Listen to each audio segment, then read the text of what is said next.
Hello everybody and welcome to Sin City Living. My name is Jason. I'm bringing you today's episode. As always, please hit the like and subscribe buttons. We have a ton of content coming out for you guys. It has been a little thin lately. I apologize for that, guys. I've been working my butt off at work, so it's been really busy. So today I want to go over an email that was sent to us. We got a couple emails. It's been a little while. We've only gotten a couple of emails in the last 3-4 weeks, so I don't have too many emails I can answer, but definitely have one. This one comes from Kaya J. At least that's the Ted. I'm sorry, Ted. Different email address versus the actual name. So his strategy is relatively basic, so this could be a fairly quick video. So hopefully you guys find it entertaining. And don't forget, for our patrons, upcoming we have those 2 real-world strategies that are fairly interesting, real players, real strategies that we're going to be posting for you guys. I hope to film those tonight. And here we go. So looks like he starts with a $40 don't pass. So he plays the don't, and then 36 action on the 6 and 8. Okay, so what he's doing, this is relatively common actually. Doesn't matter what point may get set. He's going to play the 36 action on the 6 or 8. Says he only plays this way until he gets a feel of how the table is going, and then he switches to 66 inside and just goes ahead and lets the. He says sacrifices the don't pass, but the thing is you can just pick it up, so you're not sacrificing anything. If you decide to switch over to the other side, just pick up your don't pass. You're allowed to. You're allowed to pick it up. You can't put it back down once you pick it up, but you are allowed to pick it up.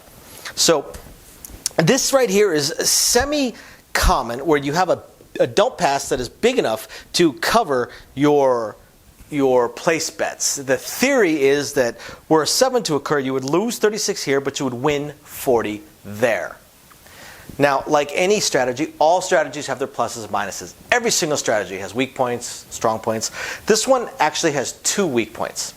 The first weak point is, actually this technically would be the second weak point, would be a winner 9. A winner 9, you lose $40, puck is off, puck comes back on, you get a 7 out, and you lose these bets. The primary weak point is right here in the come out roll. In the come out roll, winner 7s. Winner 7s are going to just crush you. Winner 7s, winner 11s. You got 8 different ways, 8 out of the 36 combinations of the dice that can hurt you, or 2 out of 9. That's a pretty big percentage. So that is the primary weakness of the don't pass. But the don't pass is a very, very strong bet. Has one of the best house edges, although as we have covered in the past, house edge is not the be all and end all. All house edge means is that you lose your money slower. That's all it means. So this right here, relatively common, some form of don't to hedge, per se, your actual bets. Some people use the behind, some people use the don't come. This particular player uses the don't pass. So once there's a point set, and again, even if it were a point of a 6 or an 8, they would still go ahead and do their 36 action, which makes sense. These 2 numbers right here cover 10 of the 36 combinations of the dice. If you take the 7 out, it covers 10 of the 30 non-7 combinations of the dice. So 1 in 3 chance of one of these numbers hitting. Now he doesn't say what he does with this. Could be press 1 unit, could be mid press, could be collect, power press, regress, who knows. And that's the thing, you can do whatever you want with these kind of bets. Anything that you may choose to do. Thank you to all of our patrons, by the way, and I hope you guys do enjoy the exclusive content that's coming out for you guys. We're trying to put a lot more exclusive stuff just for you guys out there. And also thank you to everybody that has purchased us a coffee in the past. Very, very, very appreciated. We live and die by coffee. Anybody curious about that, just check the description of the video down below. So he says he switches to his 66 inside and sacrifices his $40 don't pass. He starts with a $200 to $300 bankroll.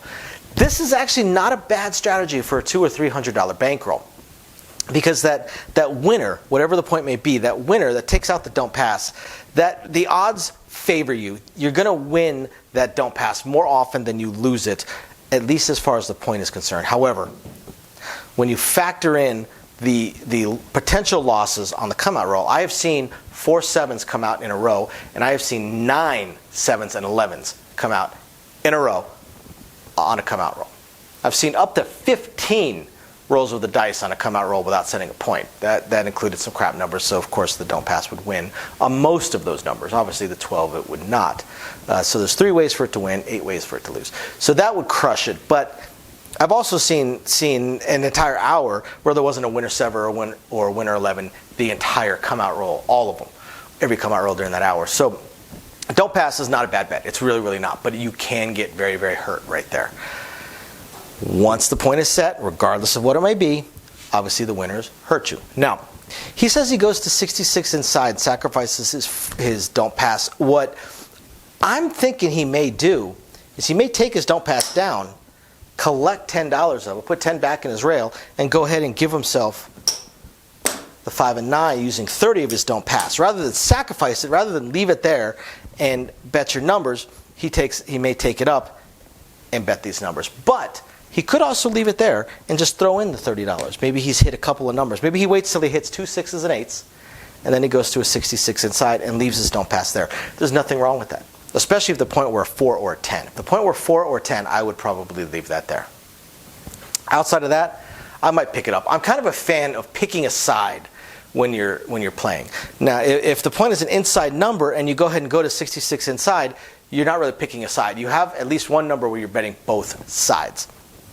Now, if the point is a 4 or a 10, then go ahead and leave your don't pass there, do your inside. You're not really playing both sides.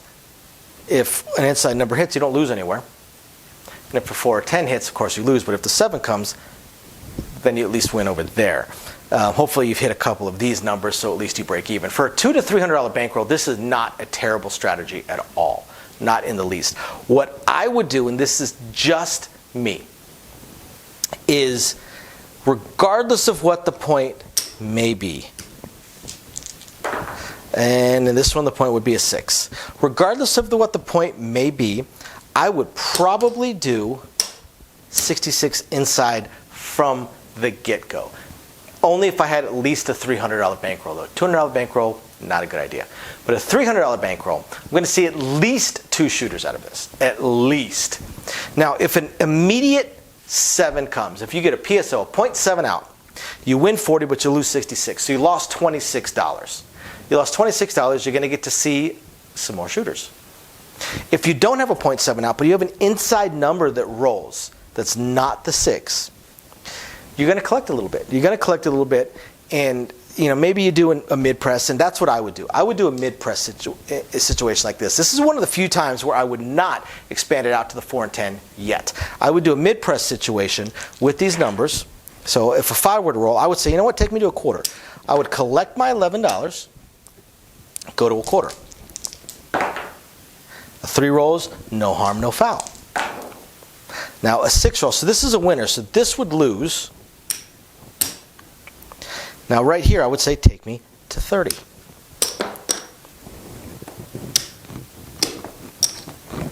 Now as the come out roll comes again, I would probably go ahead and place my $40 again. Let a point come, 7, so that would lose. I'd place another 40, and see that's the danger spot. There it wins, so now I break even. As far as this particular come out roll would occur, now I would lose again, and then we would set the 8. Now once the point is set at 8, so 4 rolls, that would do nothing. I'm hoping for inside numbers. Another 4 rolls, wow, that hurts.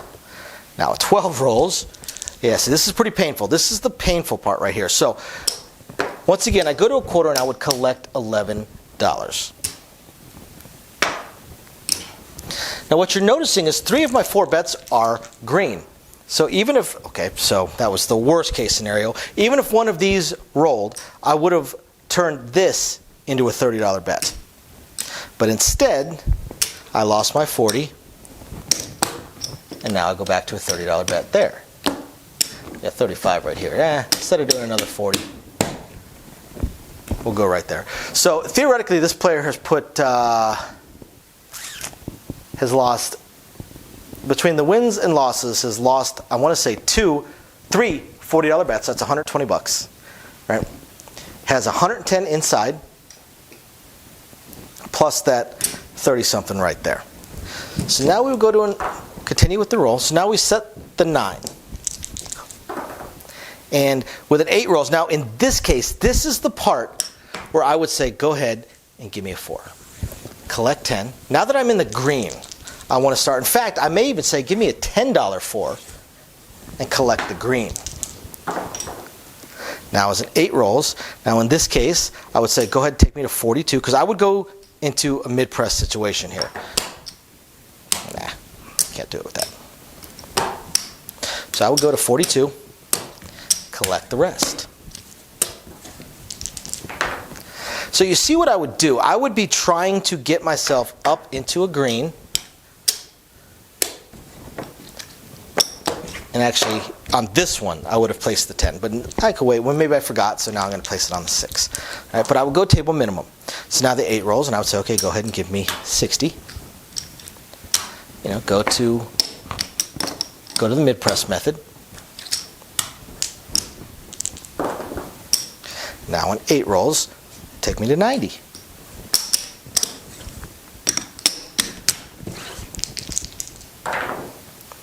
Now in 9 rolls, a winner 9. So this would lose. But here I would say, take me to 36. Collect the green. Now at this point, if I'm not the shooter, I'm not going to do another don't pass, because I have every single number. Now here's the thing. You could even look at this and you could say, take me down. Because what do you have? You have 90 plus you have 42. So that's 132, 152, 188, $213. So if you took everything down, you have $213 that you could put in your bankroll. Then you come up with, say, 64 across, and you're actually ahead on your entire bankroll. But as you guys know, I don't like to take things down. So now at this point, I wouldn't have a don't pass at all. I wouldn't worry about it. Okay. This is probably going to be not a buy yet. Take me to a quarter. So the 5 rolls, take it to 36. Usually I do the live rolls just for our patrons, but for this one I wanted to go ahead and show you guys. So now the winner 9, take me to 50. Now this is kind of a unicorn roll right here. This is already way better than the average roll. But this is perfect because it kind of shows how I would play this. It's not a bad strategy. So the 9 goes again. Take me to 75. Now in 8 rolls. Now we're at 90 right here, so I am probably going to go to 150.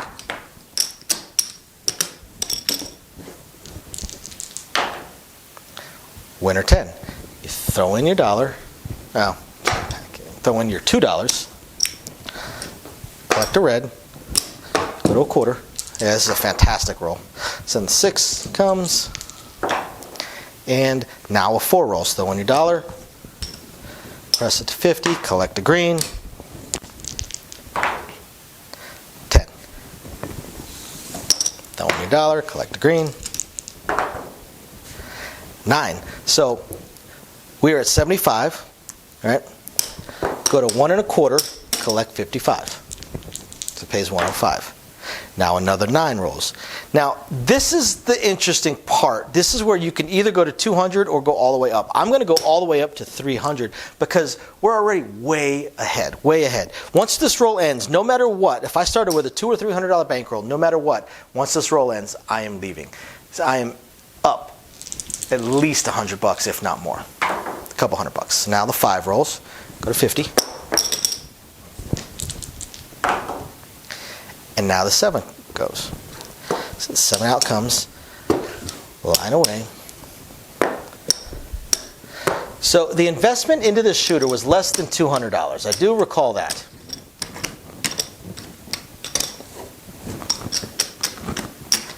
In fact, it was about, I think they lost 120 on the don't passes, which meant that if they started with a $300 bankroll, that meant they had 180 left.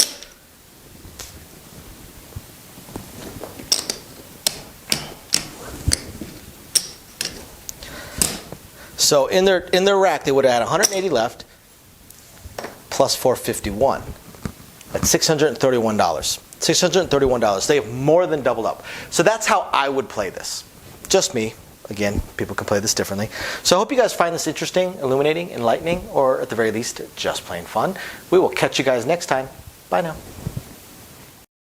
Thank you everybody for watching today's video, and as promised, a little bit more detail on things that we are working on. So again, we want to continue trying to expand the channel. We're really hoping to be able to add roulette as soon as possible, and then some video keno, video slots, stuff along those lines.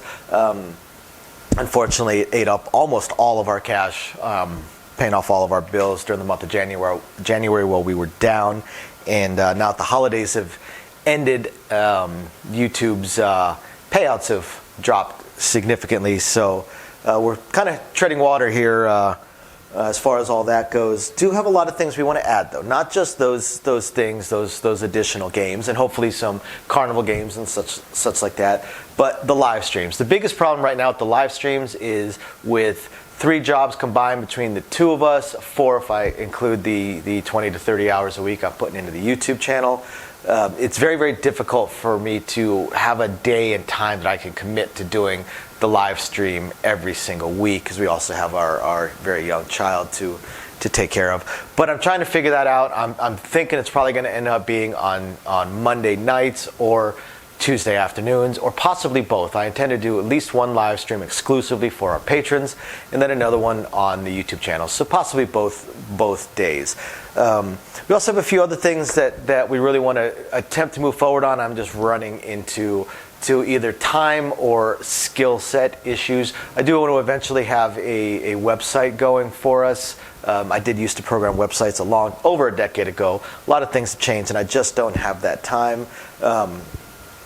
And not a whole lot of knowledge on the current state of building websites, hosting what sites can host, and how to build up the e-commerce stuff. So if anybody has any skill sets along those lines and would like to answer some questions or just help us out, shoot us an email, sincitylivingLV@gmail.com. Also, I really hope to be able to start adding some exclusive stuff from Sin City Living, logoed shirts, hats. I'm looking to get custom dice made, even custom layouts made, although those would be pretty expensive. But I know zero about e-commerce and drop shipping and anything along those lines. So if you have any skill or knowledge in that area, please email me. I would love to ask you some questions and see if you can answer a few to help me figure out how to get that going. Same thing with designing our logos. I had some logos designed, very, very small logos, unfortunately, not big enough to blow up to put on T-shirts and stuff like that.